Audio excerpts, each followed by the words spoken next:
So, in need of starting pitching, the Mets are expected to be very aggressive on the free agent and trade market this offseason. In regards to all of those options, Connor Rogers at SNY linked the possibility of Chris Sale as a low return option for the Mets rotation. Rogers noted that Boston will be bringing in a new staff with the firing of Chaim Bloom and could be looking to clear some payroll, with the possibilities of this trade including Boston retaining a portion of Sale's salary to get out of it for luxury tax purposes, or the Mets could take on all of Sale's money, but the deal could be sweetened with one of Boston's top prospects. Even though his production has slowed down recently, Sale has still been able to put up competitive numbers when he is on the field. But after undergoing 2 major surgeries since 2019, the lanky southpaw has posted a 3.93 earned run average, a 3.72 fielding independent pitching, striking out 28.8% of batters in just 151 innings pitched in the last 3 seasons. The 34-year-old Sale is owed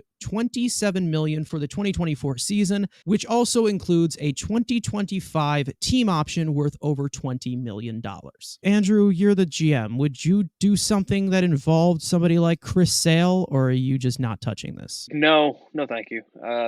Unless you're giving me Marcelo Meyer with it, no, thank you. We just got rid of one of these guys who are electric when they're on the mound. Problem is they're not on the fucking mound, and the Mets need some more stability in their rotation. And like you said, they have their ace if need be in Senga. I would obviously love them to go out and add more great elite pitching, which Chris Sale is when he's on the mound. But the fact that it's a 1-year guaranteed, pretty much, it's $20 million. If they eat maybe half, you could talk me into it. But again, it's just there's already 3 question marks no, 3 in the rotation guaranteed. You bring him in, yes, when he's on the field, he's very productive. He's just never on the field. And again, Chris Sale 5 years ago, hell yeah. If they eat enough money and they give me a sweetener, if he's like my number 4, like if you go out and tell me you're going on the free agent market and you're getting 2 more legit guys who can guarantee at least 150 innings, 160 innings, then I can be okay. We can risk it with Chris Sale because you went out and got some more stability in the rotation. Fine, you can take that risk. But the fact that, okay, this is just Chris Sale as he's my number 2, yeah, I'm not doing that. Unless I'm, again, getting a sweetener and they're eating a ton of money. And yes, the ability of, hey, if he's good, you have the ability to bring him back next year. He's just not been the most dependable arm, and I'm tired of having these, electric, elite, talented arms. They're just going to make you 6 to 12 starts a year, and you're never going to see them. And you got to go again back to David Peterson and Tyler Megill and getting consistent anytime because these guys can't stay on the field. So, again, if this is my 3rd pitcher you're bringing in, sure, I'd be fine with it with some more stability in the rotation. If we're expecting Chris Sale to be Chris Sale, you're just setting yourself up for failure because he's proven it the last 3 years. He's not dependable enough to put him in to that Chris Sale mode. So again, sweetener, a ton of money eaten. You can talk me into it, but it ain't my first choice. Yeah, I'm in total agreement. There are way too many ifs for this to actually work out totally in the Mets' favor, because you have the biggest if of all is the health. I mean, that's the main thing. We've seen Chris Sale these past few years just dealing with so many different injuries that, he comes back and then he's gone again immediately. And some of it, there's unlucky stuff like, the line drive that came back at him and things like that. But it just seems like for the most part, he hasn't been able to get onto the mound. And like Andrew said, the Mets are not built like a team right now who can take the risk of adding a Chris Sale to the rotation. I mean, we've talked about enough with the lack of depth that they have in the pitching right now. They can't have a guy who's such a injury liability taking up a big portion of that. And for me, if I were to do this Chris Sale thing, it would be much later in the offseason. I want to see what else I could do before it gets to that point. What happens with the Yamamoto sweepstakes? Can I possibly make a trade for a Corbin Burns? Or like even Andrew's talked about plenty of times, one of those pitchers in Seattle. I'd be much more in favor of that because I know that's a young upside piece. I just think with Chris Sale, this is no one of those guys who best years are behind him. When he's on the field, he can do some things for him. Again, that's when. And it's like, are the Red Sox actually going to chip in a lot of the money? Are the Red Sox going to give you a big time piece? I mean, you have so many different things that need to happen in order for this to work that it just doesn't seem like it should be a top priority at all. So for me, if I were to do this, it would be much later on in the offseason when I have a better indication of what my pitching is like. If the Mets do actually add a few quality pitchers, some guys that can stay on the field, and then the Red Sox are just so desperate that they will take on that money, and then maybe I get some kind of young pieces out of it, then sure. But I think that right now, the Mets got to be focused on other things. I mean, they have to prioritize other pieces much higher than Chris Sale right now in order for them to actually have a quality offseason and get back on the right track. This is actually a little bit more conflicting than you think it is. Obviously, yeah, 34 years old, coming off of a lot of injuries. You know, it's Chris Sale, who has really just not been on the mound.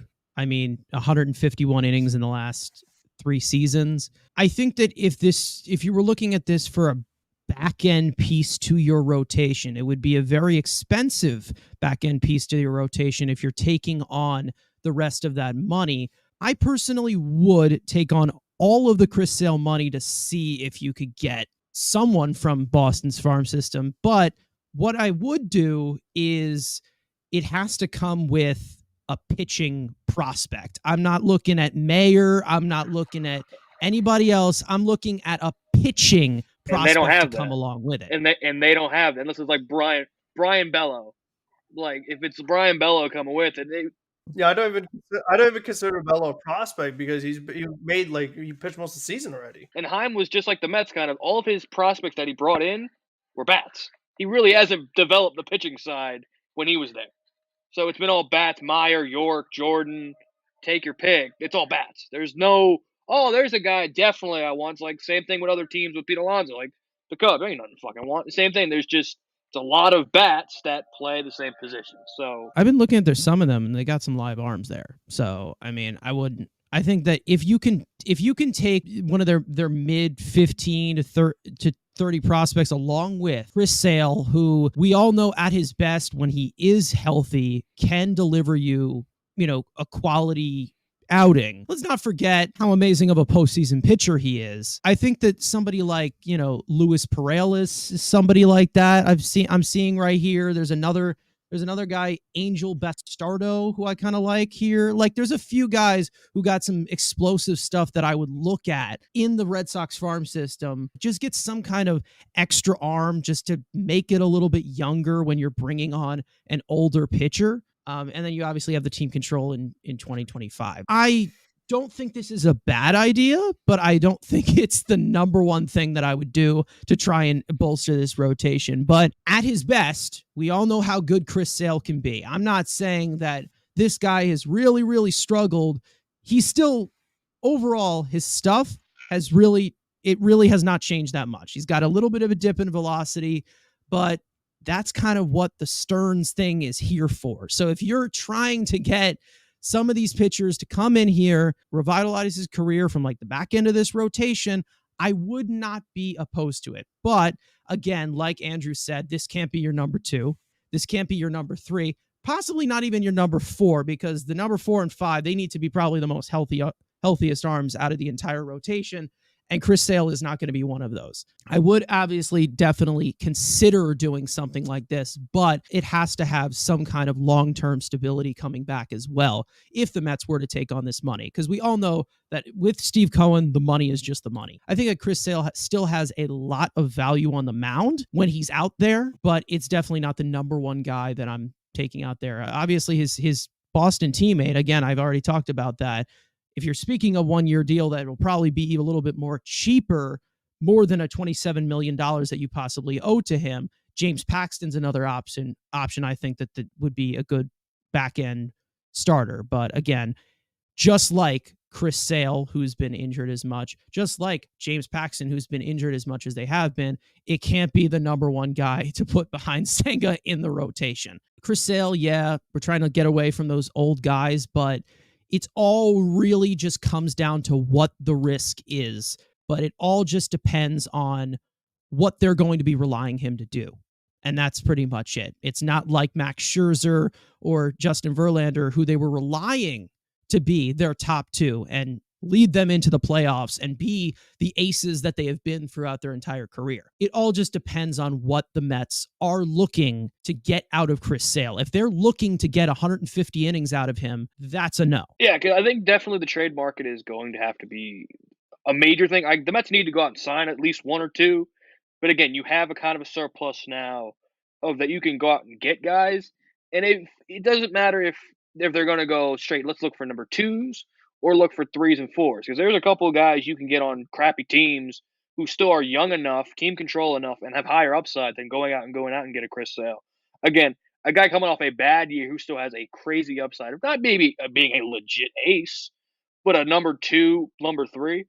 I'm calling Kansas City and see if I can get off Brady Singer.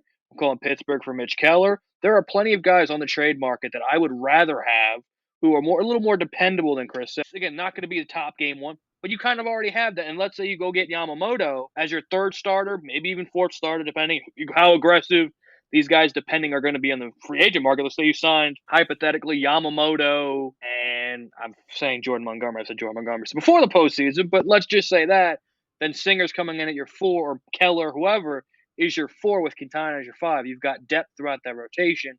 Again, we'll see what prospect. And with the Royals especially, they're a horrible baseball team with one of the worst farm systems in baseball. So, and they have Bob Witt. They're not years from being a competitive, even though in the crappy AL Central, they might look to move Singer with 2 years of team control to try to get something in that godforsaken farm system who can not speed up their rebuild, but can give them some pieces where Singer is not going to be on their timeline. By the time they're maybe even competitive in the AL Central, he's probably going to be a free agent. And Mitch Keller, who I'm not the hugest on Mitch Keller, but is my number 3 or number 4 for, not a horrific, kind of the Bassett type package we gave up. That's the kind of guy I could fit with 2 years of team control that would fit that mid-rotation if you're going out and getting, hypothetically Yamamoto, or let's say for some reason they go after Snell, get a top guy to go in that 3 or 4 spot. The trade market should be that. To save one, use some of that extra excess fat capital you have, and then use some other money to go in to fill other holes. I would say that Mitch Keller would be a good pickup. I mean, Frank, anybody else that you would? No, I do like the idea of pursuing the young guys, particularly like answer for their contract, especially as you're going. Like we talked about so many times, like the untapped potential of maybe Mitch Keller because he is younger compared to if you pick up one of these veterans, again, you've seen the best of them. If anything, it can only get worse for them. Whereas with the young guys, they can only get better. And if you get them at those, good deals and with the top heavy roster that you have, it gives you that more money for the Pete Alonso extension. Or if you did want to add on to one of those corner outfielders, like we talked about a bunch of times, whether that's, Jock or if, Soler opts out or all these different, power bats are going to be available. Taya Oscar, like if you're, because we know the Mets need pitchers as well. So if they could save money somewhere that this way they could kind of focus on that other area and still stay young, I think that'd be the perfect thing because, like we said, they need to get younger. I mean, that has got to be a big priority for this team because they were just too old last year. So I think that pursuing the trade market would be the way to go because you're not going to find young starting pitching in free agency with the way contracts are. I mean, by the time those guys are free agents, they're not going to be the same age as if you make these trades for them. So, I mean, that's something that I'd really be looking at too. That's the main reason of just age, just in general, I think is the reason why Yamamoto should just be so high on the list for the Mets. If they were to go out and like try and trade for somebody a lot younger, like the thing is that we haven't seen them really trade for somebody with actual like years of control to address that rotation. I mean, Chris Bassett was a pending free agent. If they had some multiple years of control, has a lot of upside. And somebody like Mitch Keller, if you're talking about Brady Singer, if you're talking about, a few of these guys who you could get like some years of control of, like, compared to kind of what the Yankees did with Jamison Tyone or, some things where guys who are here for multiple years and, you can see if you can get any stability with them in the middle of the rotation. I think that's something that you can do, but Chris Sale is an option. And I don't think it's as bad of an option as people think it is. Is it the 100% right thing to do? No. Is it the 100% thing that I would do at the top of my list to address the pitching rotation? Absolutely not. Was this a 100% amazing Amazing move to make 5 years ago? Absolutely. I guess I got to finish this up because we were talking about taking on money as for like passive greatness. Obviously, everyone's saying Soto in the Padres fire sale. Would you take Musgrove? Because think about it. Everyone's saying, oh, they're going to move Soto to move money. What if they're looking long-term money, not just short-term money? I mean, I'm not touching Darvish, but again, if Musgrove's your 3, again, not my number 2. Again, keep this all into consideration. You're going out, at least get one of Yamamoto or a top flight guy.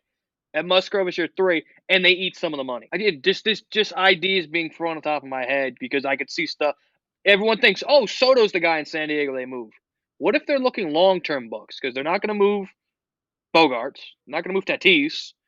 So you look Not Darvish. Machado. They're probably not moving Machado. So you're looking at they have 4 guys in that rotation making a shit ton of money. He's better than a lot of the other options on the free agent market. I mean, I will give it that. And then if you could get the shiny ear playoff one, I mean, then you got, I mean, the best pitcher in the league. So at least you have that going for you. You don't have to face him anymore. He seems to do so well in Citi Field. So all right, let's play this game. Yeah, let's play that game. Would you rather want? I think that was 4 years or like less than $100 million for Musgrove. Look what Tyler Walker just got. Look at all. This is what the price of pitching. Who would you rather have at that price? Again, especially now the price of pitching. If again, that's the type of guy you can just put a pin in it. I'm not saying it's gonna happen, but everyone just keep a pin in San Diego because I think that's a bomb just waiting to blow off. What's the AV in Musgrove? I think he's got 120 million a year. So 20 something million a year. You can check it on Spot. I don't have the computer. If it's 17, like that's in the same range of like what Carlos Carrasco's got. Yeah, exactly. So it's like, would you much rather have? The only problem is term. The problem is it's 4 years of term. They're gonna have to go external just to build like the rest of this rotation, no matter what. If it is somebody they signed in free agency, they have to make a trade. I think that overall, the best case scenario is where they sign 2 starting pitchers and they trade for 1. Like that's what I think that is like the ideal piece of it. And then you kind of just sort out the rest of the rotation as to what you have internally. We're not leaving optionable starter. We're not making that a thing. Get 5 fucking starters. No, I'm not talking. I'm not talking about that. I'm just talking about multiple 5-starter options. I get what you. Yeah, but no. We've seen do stuff before. Get 4 starters and have Quintana be the 5, and then let those guys rot away in Syracuse if need.